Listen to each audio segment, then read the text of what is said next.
వైకాపా నాయకులకు నేను హెచ్చరిక చేస్తూ నిజంగానే ఈ సమావేశం చూసినా వేదికమైన ఉన్న పెద్దలు చూసినా ఈరోజు ఈ కార్యక్రమానికి యాంకర్గా నిలబడిన ఉదయభాను మేడం గారిని చూసినా నాకు యువగలం పాదయాత్ర గుర్తొస్తుంది. ఆనాడు బీసీ గర్జన పేరుతో నేను కార్యక్రమం పెడితే ఉదయభాను గారు స్వచ్ఛందంగా వచ్చి ఆ కార్యక్రమానికి యాంకర్గా నిలబడ్డారు.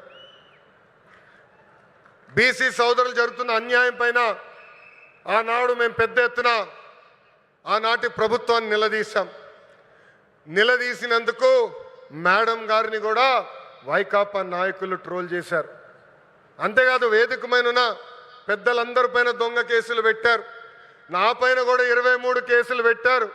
ఆనాడే చెప్పా ఆ సైకో పాలనకి ఈ తెలుగుదేశం పార్టీ తగ్గేదే లేదని. వాస్తవంగా ఈరోజు ప్రజలకి స్వాతంత్రం వచ్చింది. 94% సీటుల్లో ఎన్డీఏ ప్రభుత్వాన్ని మీరు గెలిపించారు. మా పైన బాధ్యత పెరిగింది. మీకు అహర్నిశలు కష్టపడతాం, మీకు అండగా నిలబడతాం, మీకున్న సమస్యలు పరిష్కరిస్తామని ఈ సభాముఖంగా హామీ ఇస్తూ ఇక్కడ పెద్ద